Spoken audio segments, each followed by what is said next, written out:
तो night watcher की इस एपिसोड की शुरुआत वहीं से होती है जहां से पिछला एपिसोड खत्म हुआ था। जब राजा कहता ओके ठीक है, जब काम पूरा हो चुका है तो बाकी एरिया में जाते हैं और उनके एरिया में कब्जा कर लेते हैं। लेकिन उनका नेशनल टीचर मना कर देता है और कहता ना यार हम ऐसा नहीं करेंगे, हमारा जो मेन प्लान है ना वो वाई गोंग को जान से मारना, वो अभी हमारे हाथ में लगा नहीं है। एक बार बस एक बार हमारे हाथ में लग जाए ना, जब तक उसको जान से मारूंगा नहीं मेरा दिल शांत नहीं बैठेगा।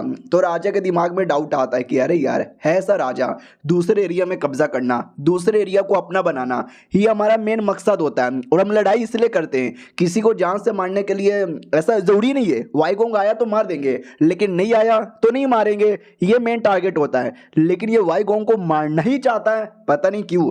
वो भी कहता तुम अपना टेंशन ना लो, सबसे पहले तुम्हारे बारे में सारा का सारा रिपोर्ट हेडक्वार्टर को दे दूंगा, हेडक्वार्टर पक्का खुश होकर तुम्हारा प्रमोशन कर देंगे।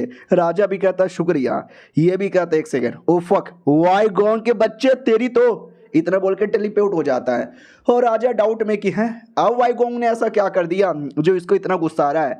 आते नैंगोंग की ओर जो अपने सफर पे निकल चुका था और अभी तक अपने एरिया में पहुंचा नहीं था, लेकिन जैसे जैसे वाईगोंग ने बोला था कि हर 2 या 3 घंटे बाद आराम कर लेना, अपने साथ खाना यहाँ पे रखना और खाना जमा करने का शौक ने एक तरीका बताया था उसको करने का, सारा दिमाग का दही कर देता है। लेकिन झूठ नहीं बोलूंगा उसका तरीका बड़ा काम आया और उसने हमें कुछ सब्जियों के बारे में बताया जो ज़्यादा भारी भी नहीं होता, छोटा होता है लेकिन प्रोटीन बहुत ज़्यादा होता है। हाँ लेकिन एक डाउट अभी भी है कि वाईगोंग यानी पापा एग्जैक्टली करवाना क्या चाहते हैं, उनका मकसद है क्या, उन्होंने मुझे बोला ही नहीं। जब तक अपने एरिया में पहुंचूंगा नहीं मुझे आइडिया भी नहीं लगेगा। उतने में अचानक से एक आदमी उसके पीछे आ जाता है, ये बेचारा डर जाता है, कौन है बे तू, मेरे पीछे कैसे आ गया। अरे भाई अचानक से आना, पता ना लगना, ये बंदा पक्का कोई मास्टर होगा, बोल दे यार कौन है तू।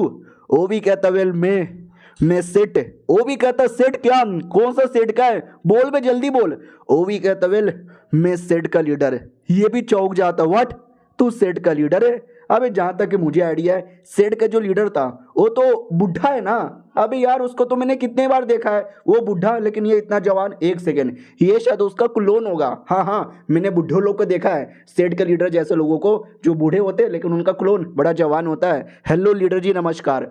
वो कहता है सेठ के लीडर का सेकेंड डिसाइपल हूं। तो ये भी चौंक जाता है, उसका डिसाइपल है, उसका सेकंड डिसाइपल है क्या सच्ची में। वो भी कहता यस मुच्ची में। तो इसको याद आता उसका थर्ड डिसाइपल जो कभी चेहरा नहीं दिखाता, उसकी 5वीं डिसाइपल जिसका बैड लक है हमारे शौकन के साथ रहती है, उसकी 6ठी डिसाइपल वाई हमेशा घूमती फिरती रहती है, चौथा डिसाइपल सॉन्ग उसको भी देखा है लेकिन सेकंड डिसाइपल को कभी देखा ही नहीं है। मैंने सुना एडवेंचर करने के लिए दुनिया में यहाँ वहाँ घूमता रहता है, यही है क्या, तुम ही हो ना। वो भी कहता यस मैं ही हूँ, तुम कौन हो मैडम जी। अब इसको सदमा लगता है, मैडम जी अरे लड़का हूं मैं यार, लड़की बना के रख दिया।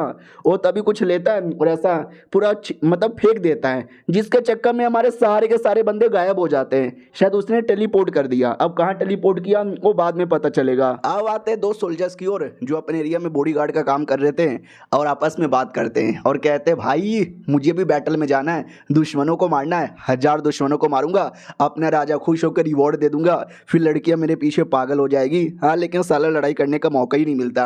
दूसरा भी कहता दुश्मनों को मारूंगा। अबे बैटल में जाएगा ना सबसे पहले तू ही मरेगा। एक सेकंड, ओ माय गॉड वो देखो सामने क्या है, ऐसा लगता है दुश्मन लोगों ने अटैक कर दिया, हमें भी अटैक की तैयारी करनी चाहिए।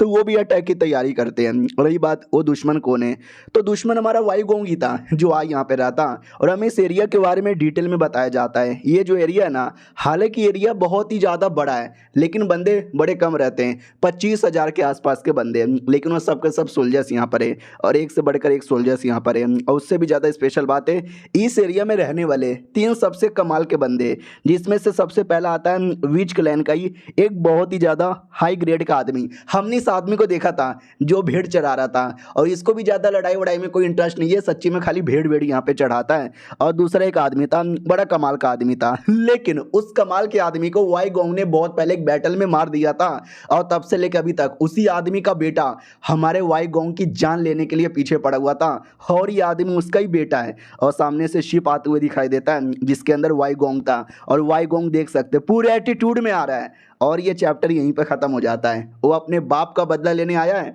हो सकता है वाईगोंग बेटे की भी जान यहाँ पे निकाल ले।